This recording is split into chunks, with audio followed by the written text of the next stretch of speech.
सरस्वती जयति वीणा वादिनी. We are present here with a new topic, rationalization. When we were studying about number system and rational number and irrational number, then we face this name of this process. Sometimes we came across such expressions containing square root in its denominator, whether it is addition or subtraction or division or multiplication. In every process we feel inconvenient having these types of terms. So make the denominator free from the square root numbers or irrational number. We use a device, we use a process. We multiply numerator and denominator by a irrational number so that we can make this term rational. This process is called rationalization, जिसे हिंदी में कहते हैं परिमेयीकरण. कई बार हम देखते हैं कि इस प्रकार के जो पद हमें प्राप्त हो जाते हैं, संख्याएं प्राप्त हो जाती हैं, जिनके हर के स्थान पर इस प्रकार के अंडर रूट की संख्याएं, जो स्क्वायर रूट वाली संख्याएं या यूँ कहें इरेशनल नंबर्स जिसे हम कहें, वो प्राप्त हो जाते हैं. तो किसी भी प्रोसेस को करने के लिए, चाहे वो जोड़ हो, बाकी गुणा हो या भाग हो, उनमें हमें बड़ी दिक्कत होती है. तो इन्हें मैथमेटिकली इन्हें रिमूव करने की प्रोसेस अपनाई जाती है, इनको दूर करने की. तो इरेशनल नंबर को अगर हम इरेशनल नंबर से मल्टीप्लाई करेंगे तो वहाँ ये रेशनल नंबर में इसके बदलने के चांसेस हो जाते हैं और हमारी प्रोसेस फिर आसान हो जाती है. तो आप देखिए बहुत से कुछ क्वेश्चंस हैं जिस प्रकार देखिए 2/√3 या 1/3 प्लस √2, 1/7 प्लस 3√2, 5/√3 माइनस √5. ये इस प्रकार की कुछ संख्याएं हैं जिनके हर वाले स्थान पर हम देखते हैं स्क्वायर रूट वाली संख्याएं हैं या फिर इरेशनल नंबर्स हैं. तो इनको रैशनल बनाने की जो प्रोसेस है, इरेशनल से रैशनल बनाने की जो प्रोसेस है, इसको हम कहते हैं रैशनलाइजेशन. और जब हम किसी न्यूमरेटर एंड डिनोमिनेटर यानी अंश और हर को हम एक ही संख्या से मल्टीप्लाई करते हैं तो जो फ्रैक्शन दी जाती है उस पर किसी प्रकार का कोई इफेक्ट नहीं पड़ता. ये हम पिछले कई सवालों में हम जान चुके हैं. अब बात आती है कि जिन संख्याओं को इनसे गुणा किया जाता है, यानी जिस संख्या को हम न्यूमरेटर और डिनोमिनेटर से गुणा करते हैं, मल्टीप्लाई करते हैं, उसको हम कहते हैं रैशनलाइजेशन फैक्टर. Rationalisation factor. और रैशनलाइजेशन फैक्टर में हम दो बातें देखते हैं. एक तो आप देखिए इस प्रकार के सब सिंगल √3 है या √5 है, इस तरह की जो पोजीशन है जैसे कि 1/√a, इसके लिए जो रैशनलाइजेशन फैक्टर है वो है √a. यानी इसको हम रिमूव करेंगे तो √a को रिमूव करने के लिए √a से मल्टीप्लाई करेंगे. एंड आफ्टर इट दूसरा हम देखते हैं ये सिचुएशन. आप देखिए इस प्रकार की सिचुएशन यानी 1/a प्लस और माइनस √a, इसके लिए जो रैशनलाइजेशन फैक्टर है वो है a प्लस √b या a माइनस √b. तो देखिए हम इन चीज़ों को हम जब समझ पाएंगे, जब एक आध प्रश्न हम कर लेंगे तो हमें ये सारी चीज़ें समझ में आ जाएंगी कि रैशनलाइजेशन क्या है, परिमेयीकरण क्या है. और ये बहुत ही महत्वपूर्ण टॉपिक है हमारी गणनाओं को, हमारी जो कैलकुलेशन में इसको समझना बहुत ज़रूरी है, वरना कैलकुलेशन अधूरी रह जाती है और असंतुष्टि से होती है. तो आप बड़े ध्यान से इन चीज़ों को समझिए कि किस किस तरह से हम परिमेयीकरण कर सकते हैं. कुछ सवालों के जरिए हम आपको बताना चाहेंगे. आइए हम एक क्वेश्चन लेते हैं 2/√3. हमें √3 को यहाँ से भगाना है, यानी मेरे अंगने में तुम्हारा क्या काम है, इसका यहाँ काम नहीं, इसको यहाँ से भगाना है. तो आप देखिए 1/√a को रिमूव करने के लिए √a यूज़ करेंगे.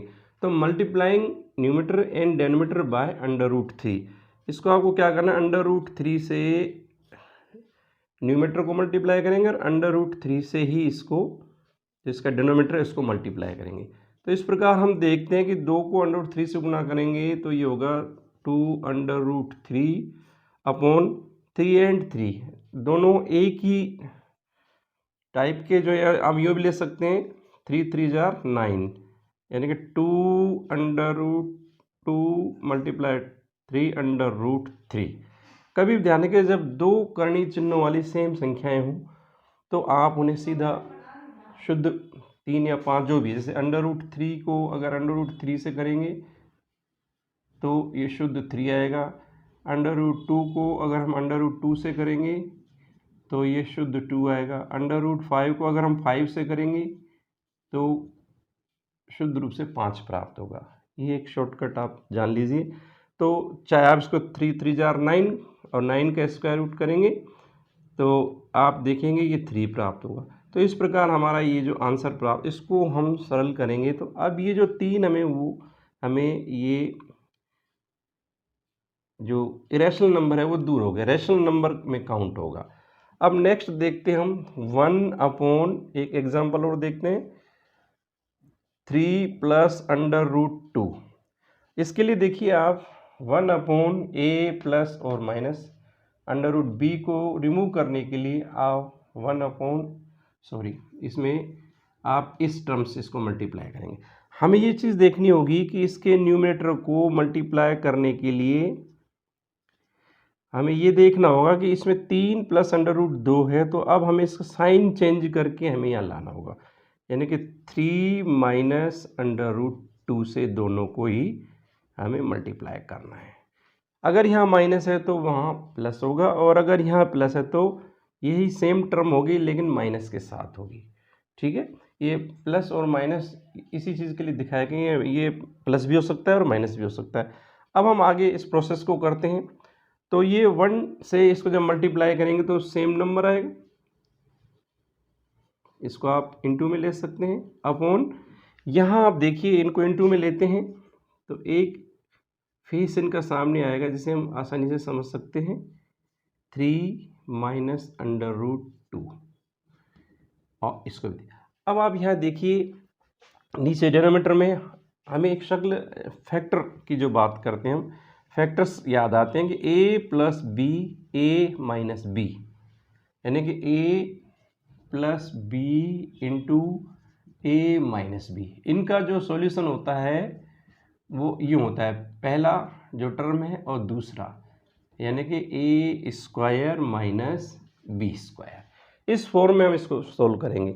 हम देखते हैं कि ये सेम रहेगा, इसमें कोई चेंज नहीं फिलहाल। और आगे अब देखिए ये a की जगह कार्य करेगा, माइनस ये हो गया दूसरा पद, यानी कि यहाँ हो गया 3, यहाँ हो गया √2। इसको हम आगे बढ़ाते हैं, इसी में आगे बढ़ाते हुए चलेंगे। तो 3 - √2 नो चेंज, यहाँ से 3 3 = 9 एंड √2 को √2 से मल्टीप्लाई करेंगे, ये स्क्वायर रूट इससे हट जाएगा तो 2 बचेगा। एंड लास्टली हम देखते हैं 3 - √2 अपॉन 9 में से 2 गए तो 7, ये इसका लास्ट फाइनल आता है। इस प्रकार हम देखते हैं कि परिमेयीकरण या रैशनलाइजेशन का मतलब है कि किसी भी संख्या के नीचे अगर हमें इस प्रकार की टर्म आ जाए जो स्क्वायर रूट हो या फिर इसे कहें कि इरेशनल हो, तो इरेशनल नंबर को इरेशनल नंबर से मल्टीप्लाई करते हुए जब हम रैशनल नंबर प्राप्त कर लेते हैं, यानी कि अपरिमेय संख्याओं को हटाने के लिए परिमेय संख्या प्राप्त करते हैं, तो जो प्रोसेस यूज़ करते हैं, जो क्रिया करते हैं, संक्रिया करते हैं, उसको बोलते हैं परिमेयीकरण। कुछ और सवालों को हम समझेंगे तो ये इसकी तस्वीर और भी ज़्यादा क्लियर हो जाएगी। अब एक क्वेश्चन ये वाला लेते हैं, इसमें आप देखिए 5/√3 - √5 है, तो √3 - √5 को रिमूव करने के लिए हमें क्या करना होगा, √3 + √5 से इसको मल्टीप्लाई करना होगा, यानी न्यूमरेटर और डिनोमिनेटर दोनों को हमें इस टर्म से मल्टीप्लाई करना होगा, प्लस √5। यहाँ माइनस था इसीलिए हमें दोनों में प्लस वाला जो पद है, जो संख्या है वो लेनी पड़ी। अब हम इसमें देखते हैं कि 5 को जब मल्टीप्लाई करेंगे तो आप इसको यूँ लिख सकते हैं, 5/√3 + √5, इसको हमने मल्टीप्लाई किया अपॉन, यहाँ आप देखिए सिचुएशन वही a - b a + b। अब इसको इनटू में लिखने की ज़रूरत नहीं है, आप समझ सकते हैं इन दोनों को। अब देखिए तो a minus B, a plus B वाली फॉर्म अपन को नज़र आ रही है। इसको हम सोल्व करेंगे फैक्टर्स, तो यहाँ हो जाएगा अंडर रूट 3 का स्क्वायर माइनस अंडर रूट 5। इसको हम सोल्व करेंगे। आगे चलते हैं, यहाँ देखेंगे यहाँ पर कोई चेंज नहीं फिलहाल, माइनस अंडर रूट 5 यह प्लस है। इसके बाद हम देखते हैं यहाँ इसको इससे काट दें, यहाँ बचेगा 3 और ये इससे कट हो जाएगा तो ये हो जाएगा 5। इसको आप ये भी समझ सकते हैं under root 3 multiply under root 3। Under root 3 whole square का मीन्स है अंडर रूट 3 को अंडर रूट 3 से मल्टीप्लाई करना। और जब इन दोनों को मल्टीप्लाई करते हैं तो अभी थोड़ी देर पहले आपको बताया था इस प्रकार 2 टाइम्स अगर एक जैसा आ रहा है तो उसको शुद्ध 3 में हम चेंज कर सकते हैं। तो ये 3 हो गया और ये 5 हो गया। अब हम देखते हैं अगले स्टेप में कि यहाँ पर ये सोल्व हो रहा है अभी आगे। तो 5 into under root 3 plus under root 5 into यह -2 बचता है। और माइनस हमेशा डेनोमीटर में नहीं रखा जाता है, इसको हमें न्यूमेटर की तरफ भेजना पड़ता है। तो ये प्रोसेस चेंज हो जाएगा। तो यहाँ -5 के पास ये आ जाएगा under root 3 plus under root 5 upon 2। ये पॉजिटिव होगा, नेगेटिव मार्क ऊपर चला गया, क्यों कर लीजिए ये माइनस ऊपर चला गया। या आप इसको यूँ भी लिख सकते हैं -5 upon 2 multiply under root 3 plus under root 5। तो बहुत ही ईजी है, कोई ज़्यादा कठिन नहीं है। स्टेप बाय स्टेप अगर हम इसको करेंगे तो हम आसानी से समझ सकते हैं। इसमें आगे कुछ क्वेश्चंस आ जाते हैं जिसमें हमें डेसिमल पॉइंट्स दे, यानी अंडर रूट 2 की वैल्यू, अंडर रूट 3 की वैल्यू, अंडर रूट 5 की वैल्यू हमें डेसिमल में दे दी जाती है। जैसे 4414 इस तरह कुछ वैल्यूज़ दे दी जाती है। तो